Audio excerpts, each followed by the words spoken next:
السلام علیکم ورحمۃ اللہ وبرکاتہ۔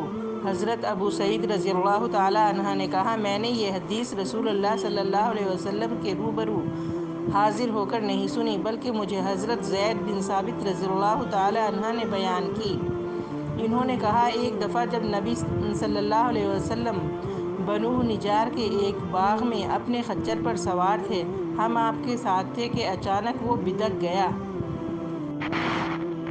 وہ آپ کو گرانے لگا تھا۔ دیکھا تو وہاں 6 یا 5 یا 4 قبریں تھیں۔ ابن علیہ نے کہا، جریری اس طرح کہا کرتے تھے۔ آپ صلی اللہ علیہ وسلم نے فرمایا، ان قبروں والوں کو کون جانتا ہے؟ ایک آدمی نے کہا، میں۔ آپ نے فرمایا، یہ لوگ کب مرے تھے؟ اس نے کہا، شرک کے عالم میں مرے تھے۔ آپ صلی اللہ علیہ وسلم نے فرمایا، یہ لوگ اپنی قبروں میں مبتلائے عذاب ہیں۔ اگر یہ خدشہ نہ ہوتا کہ تم اپنے مردوں کو دفن نہ کرو گے تو میں اللہ سے دعا کرتا کہ قبر کے جس عذاب کی آوازوں کو میں سن رہا ہوں وہ تمہیں بھی سنا دے۔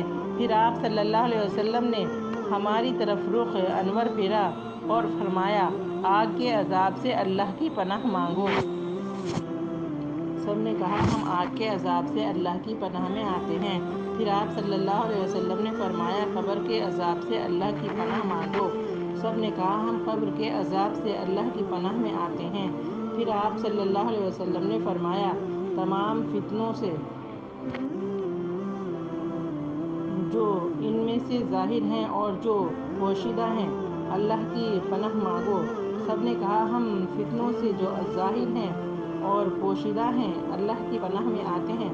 آپ صلی اللہ علیہ وسلم نے فرمایا، دجال کے فتنے سے اللہ کی پناہ مانگو۔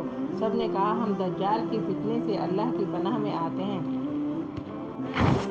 اے اللہ تعالیٰ، ہم تیرے گناہ گار بندے ہیں اور دوزخ کی آگ سے پناہ مانگتے ہیں۔ ہمارے حال پہ رحم فرمانا، آمین یا رب العالمین۔